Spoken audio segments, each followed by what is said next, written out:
दाहिने हाथ में आग रखो, बाएं हाथ में बर्फ रखो, दोनों का भेद जिसे पता न चले उसका नाम जनक है। हाँ, ऐसे जनक को भी आज रोना आ रहा है और वो परेशान हो रहे हैं। क्यों? बिटिया होती ही इतनी लाडली है। मैं सच कहूं एक बात,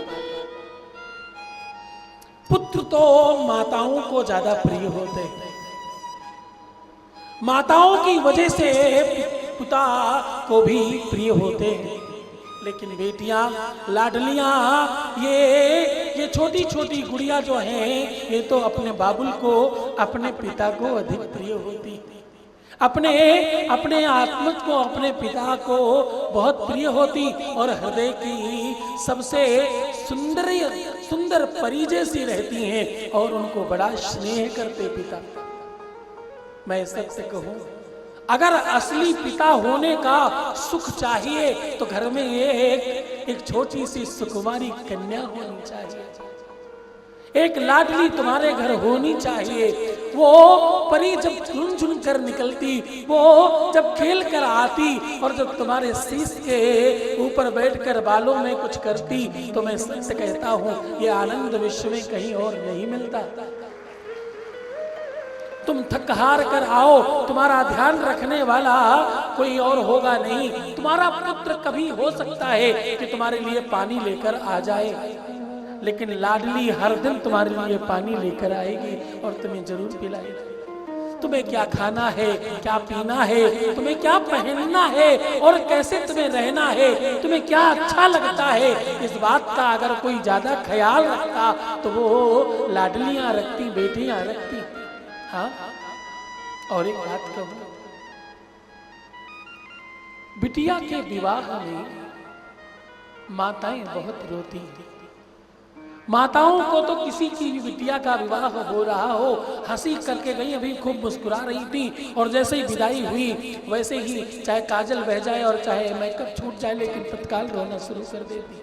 लेकिन मैं एक बात कहूं, हृदय विदारित करने वाला दृश्य, असली में बिटिया के विवाह में अगर कोई रोता है असली में तो पिता रोता है। चीख कर डींग मार कर अगर कोई रो सकता है, अकेले में जाकर एकांत में जाकर के अपने दुख को निकाल कर फिर भी बिटिया को समेट कर डोली में डालने की क्षमता रख कर के बारंबार रोने वाला अगर कोई होता है तो उसका नाम पिता है। आज विदेह राज जिसके देह का एहसास न होता हो उसका नाम विदेह है, उसको भी बिटिया के कारण आज रोना आ रहा है। एक बात और करो,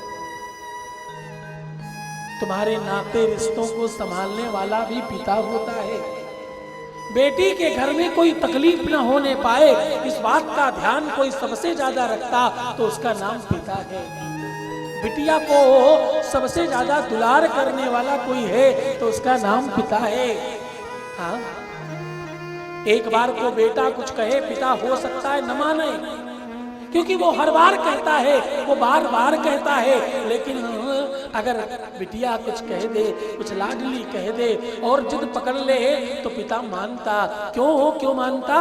क्योंकि उसे मालूम है इसने हजार बार अपनी भावनाओं को आहत किया होगा, इसने हजारों बार अपनी इच्छाओं का दमन किया होगा, बड़ी हिम्मत करके कह रही होगी, इसकी बात न टाली जाएगी, इसकी बात कोई ना न कह पाएगा, उसे पूरा करना ही पड़ता है। वो पिता पूरा करता है। तो बेटियों की तरफ से भी और पिताओं की तरफ से भी ये अनूठा रिश्ता है। मैं एक बात कहूं, बेटियां माओं से ज्यादा क्लोज होती हैं, अपनी अंतरंग बातें माओं को बता सकती हैं, पिता से हर बात नहीं कह सकती, थोड़ा लाज शर्म होती है, थोड़ा संस्कार होते हैं, थोड़ी हो सकती है पैतृकता और पारिवारिक रीति कुरीति के चक्कर में पिता से हर बात न कह पाए, लेकिन पिता फिर भी सब कुछ समझता है और पिता सब जानता है ना?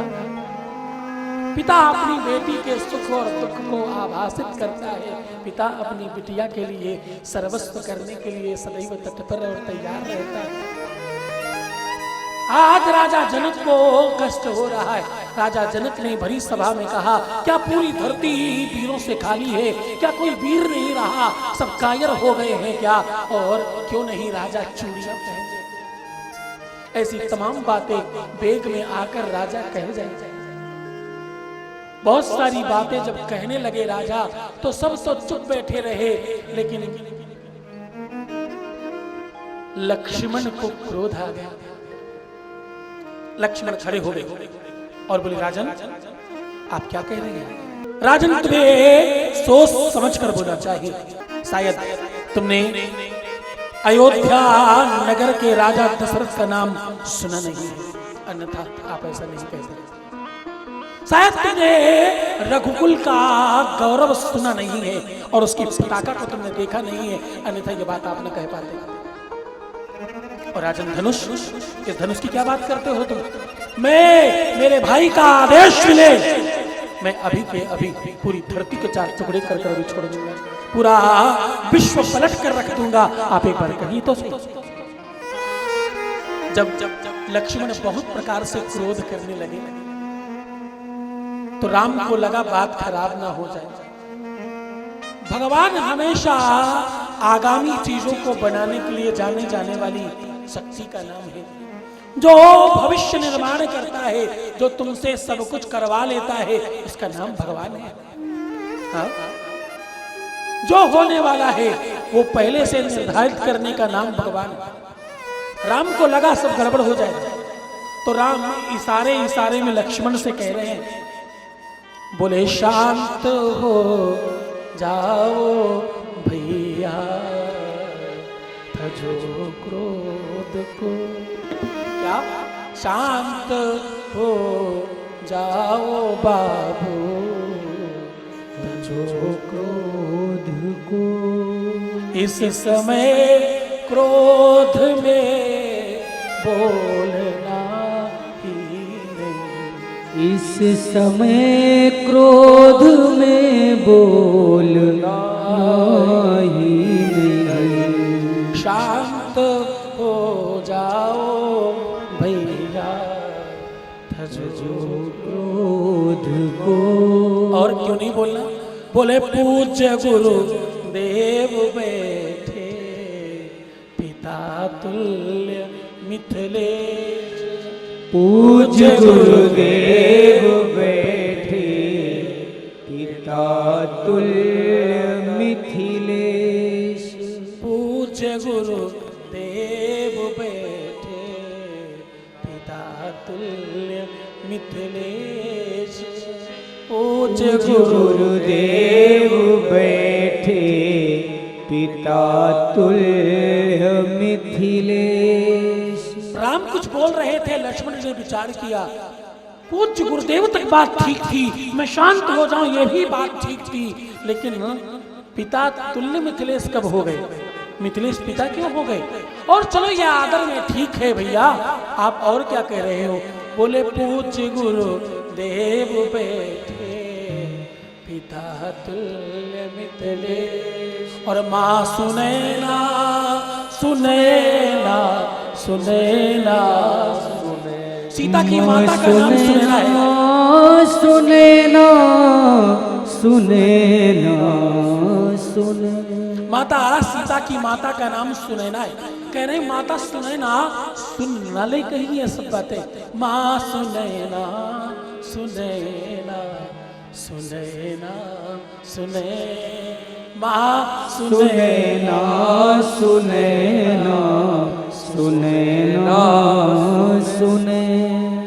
लक्ष्मण को लगा दाल में कुछ काला है, पिताजी भी बन गए हैं, माताजी भी बन गई हैं, अब आप तो पधारो और भाभी जी बनाकर कल संपन्न करो। लक्ष्मण बैठ गए, लेकिन उनको समझ आ गया कि ये बात रिश्तेदारी में जा रही है, ये बात परिणित हो रही है और यहाँ कुछ और होने वाला है। गुरु अनुशासन पाकर भगवान राम खड़े हुए और गुरु जी ने इनके कहा, उठो राम धन जब शिव चापा। राम उठे और शिव को धनुष को प्रणाम किया, भगवान शिव और माता गौरी को प्रणाम किया और धनुष को उठाकर प्रत्यंचा चढ़ाई है और धनुष के 2 टुकड़े हुए। सीता का स्वयंवर हो रहा है, राम और सीता का विवाह होने जा रहा है।